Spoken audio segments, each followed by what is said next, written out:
Siang hari ini banyak sekali sesepuh-sesepuh sangga yang hadir bersama kita.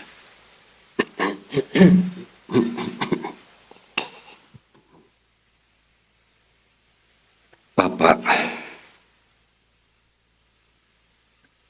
Wakil Ketua Dewan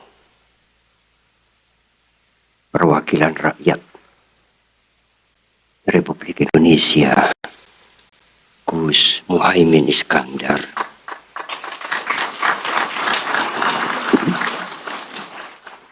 yang juga Ketua Umum Partai Kebangkitan Bangsa PKB. Siang hari ini Gus Muhaimin menorehkan sejarah. Oleh karena pertama kali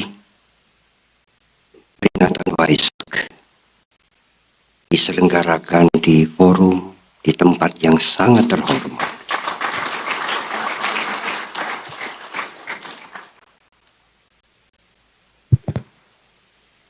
Mendengar dan mengucapkan Partai Perserikatan Bangsa PKB, kami sangat teringat kepada pendiri PKB, Gus Dur.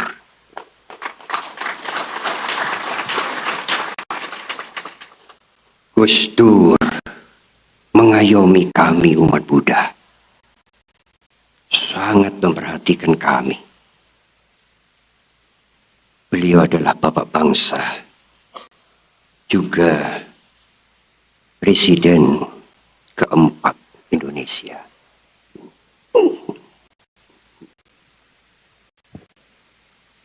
Mendengar PKB, kami juga selalu teringat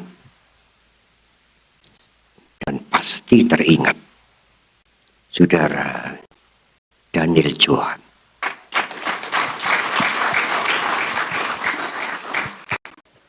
Murid kami para biku yang sangat baik. Izinkan saya menyampaikan pesan Waisak kali ini dengan suara yang tidak prima. Tetapi semuanya itu karena komitmen kami untuk bersama-sama dengan Gus Muhaimin membuat sejarah pada siang hari ini.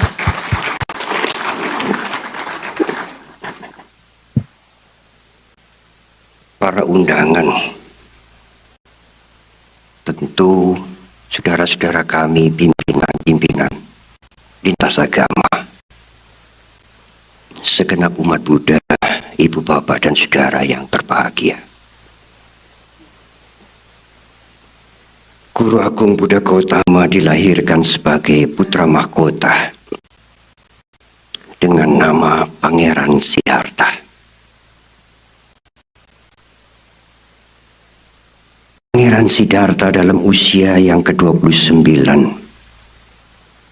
usia yang relatif masih muda dan saatnya naik sebagai bunga yang sedang mekar, yang diharapkan menjadi raja. Siddhartha menolak itu. Siddhartha menolak kemegahan istana. Siddhartha menolak kedudukan sebagai raja. Beliau meninggalkan istana untuk selama-lamanya dengan tujuan yang lebih mulia. Kekuatan besar apakah yang mendorong Pangeran Siddhartha meninggalkan istana? Kalau saudara merenungkan, tidak mudah.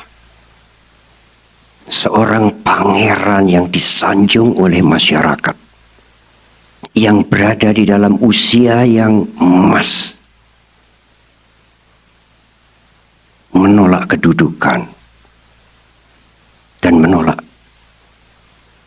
kemegahan istana. Tidak mudah hal ini dilakukan. Apakah kekuatan yang mendorong Siddhartha? Siddhartha melihat penderitaan di luar istana. Mereka yang sakit, mereka yang tua renta, mereka yang meninggal dengan mengenaskan, dan banyak lagi penderitaan di luar istana. Sebagian orang menjawab dengan, penderitaan itulah yang mendorong Siddhartha untuk meninggalkan istana, menolak kedudukan sebagai raja di kelak kemudian.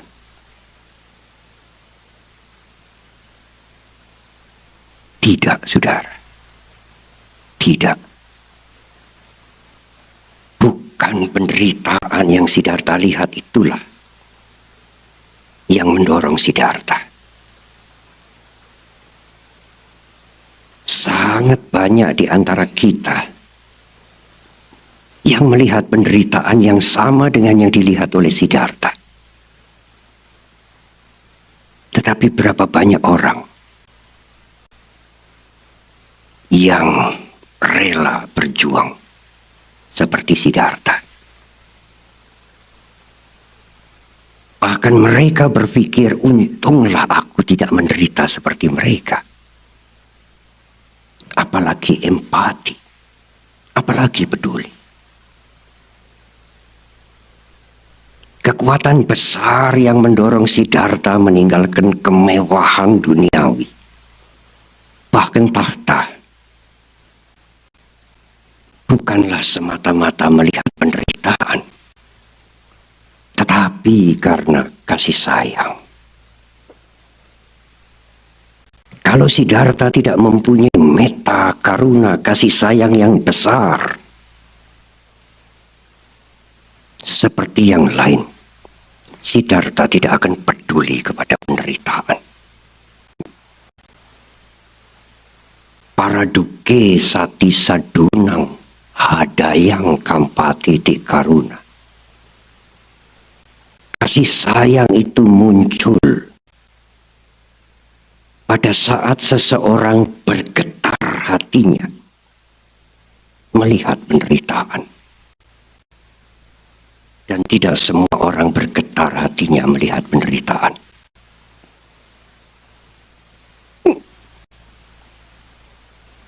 Kami mempunyai harapan.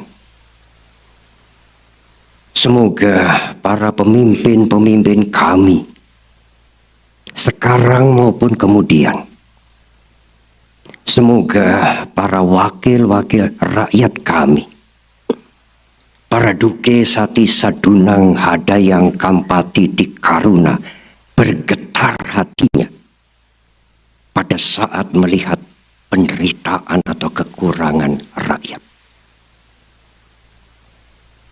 Itulah harapan kami.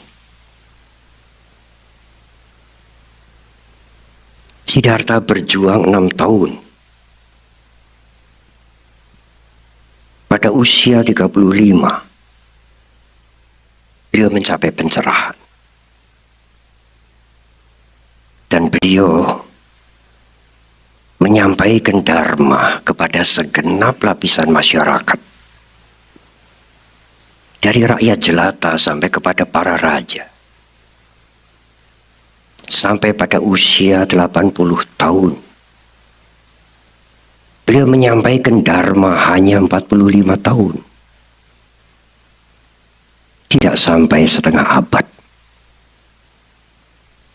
Tetapi 45 tahun itu beliau lakukan dengan ketulusan yang luar biasa. Dengan sikap yang sempurna. Dengan kasih sayang yang sempurna. Karena kesucian yang sempurna. 45 tahun yang Guru Agung berikan kepada masyarakat pada waktu itu seperti tidak habis sampai hari ini. Lebih dari 2600 tahun Dharma yang dibabarkan Guru Agung kita bertahan. Meskipun Guru Agung kita telah mangkat, kita mencatat nama-nama besar di tanah air ini, seperti Pangeran Diponegoro, seperti Bung Karno, seperti Gus Dur. Beliau itu sudah meninggalkan kita, tetapi seperti masih hidup di dalam jiwa segenap bangsa Indonesia, karena ketulusan pengabdian yang beliau-beliau itu berikan kepada tanah air ini. Beliau sudah tidak ada, tetapi kebajikan beliau masih bersama kita. Guru Agung menjelaskan sepanjang kehidupan beliau 45 tahun mengajarkan Dharma, bahwa penderitaan itu harus diatasi dengan yang pertama adalah hentikan semua perbuatan yang buruk. Karena keburukan atau kejahatan itu menghancurkan kita, menghancurkan diri kita, dan menghancurkan orang lain. Hentikan kejahatan, hentikan kekerasan, hentikan semua perilaku yang buruk. Pesan ini sesungguhnya adalah pesan yang sangat universal, yang juga disampaikan oleh semua agama. Berhenti berbuat kejahatan.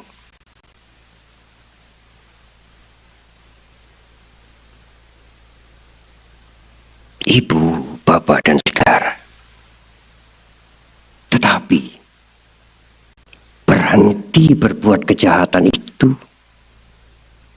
harus muncul dari moralitas yang baik, dari mental yang kuat, dari moralitas yang baik. Oleh karena itu, memperkuat mental, memperkokoh moral adalah menyelesaikan, salah satu cara menyelesaikan akar penderitaan.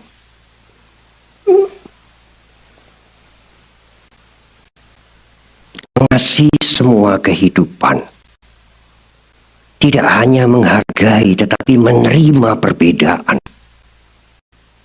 empati kepada mereka yang menderita, appreciate kepada mereka yang maju, dan mempunyai keteguhan mental. Itulah moralitas. Menghargai dan menerima semua perbedaan. Itulah hakikat metta karuna, cinta kasih.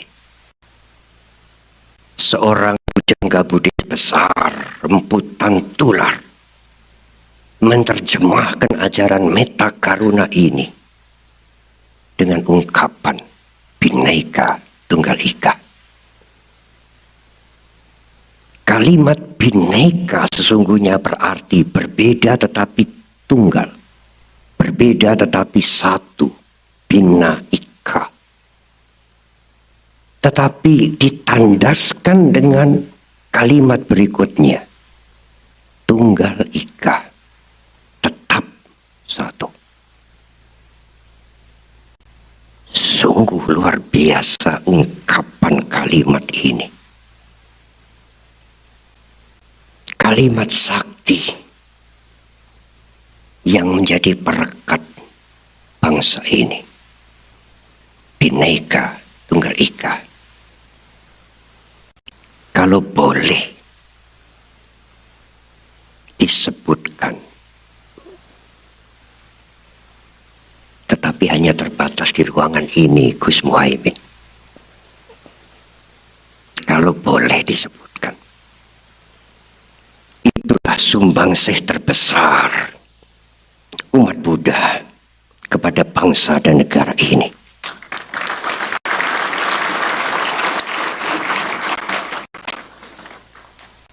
Bukan hanya perjuangan fisik, bukan hanya materi yang kita korbankan, tetapi landasan filosofi Bhinneka Tunggal Ika itu sungguh sangat luar biasa. Apapun agamanya, kita tetap satu. Apapun keturunan kita, kita tetap satu.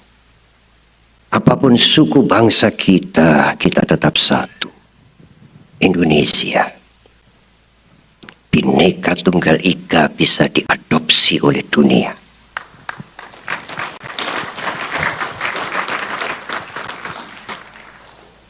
Ibu, bapak dan saudara,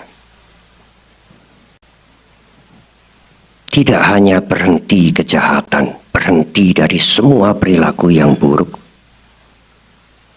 tetapi juga mengembangkan mental kita, memperkokoh mental kita, menjaga moral kita, karena itulah dan disitulah akar penderitaan. Empati kepada semua, peduli kepada semua yang menderita, siapapun mereka. Bahkan guru agung kita mengajarkan tidak hanya kepada sesama umat manusia, cintailah semua makhluk, harapkan mereka, semoga semua makhluk berbahagia.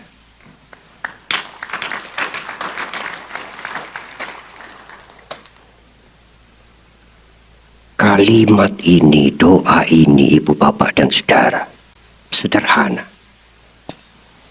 Semoga semua makhluk berbahagia. Tetapi doa ini adalah doa yang universal. Semua orang bisa menggunakan,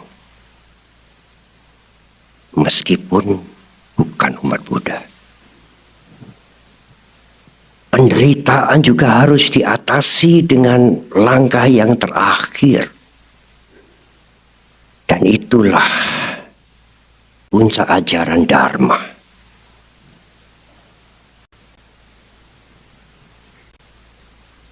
Menerima perubahan. Apapun hasil yang kita dapatkan dari usaha yang sangat baik, yang sesuai dengan dharma, sesuai dengan hukum, bukan kejahatan, tetapi apapun adalah tidak kekal. Materi, kekayaan, kedudukan, tidak ada yang abadi di alam semesta ini. Sudahkah Anda sekalian bersiap-siap untuk menerima perubahan? Orang yang baik sekalipun akan menghadapi perubahan.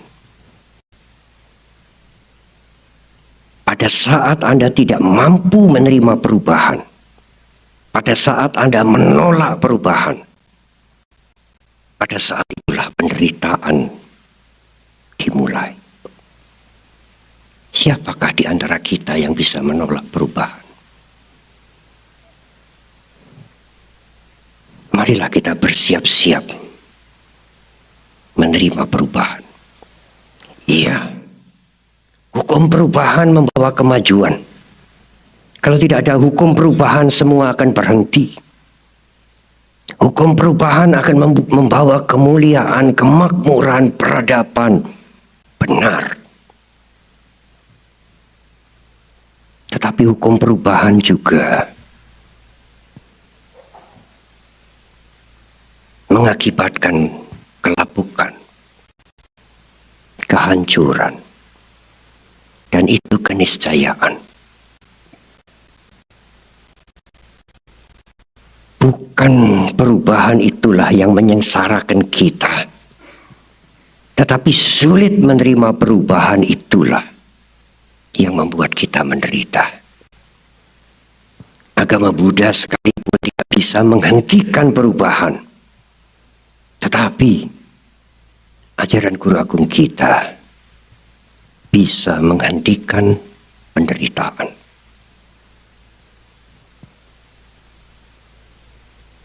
Ibu, bapak, dan saudara-saudara, semoga sejarah yang kita buat pada hari ini memperkokoh mental kita semua. Semoga pesan-pesan Dharma yang akan disampaikan oleh, yang telah kami sampaikan dan juga yang akan disampaikan oleh Gus Muhaimin nanti didengarkan juga oleh segenap masyarakat Indonesia. Marilah kita memperkokoh mental kita, menjaga moralitas kita, karena bangsa yang besar, bangsa yang luhur, tidak hanya dibangun oleh materi, tidak hanya mengandalkan sumber alam yang melimpah, tetapi juga jangan dilupakan, bangsa yang besar, bangsa yang luhur, dibangun dengan mental yang kokoh, dengan moral yang tangguh. Selamat Triwaisaka Puja 2567. Semoga Dharma mencerahkan kita. Terima kasih.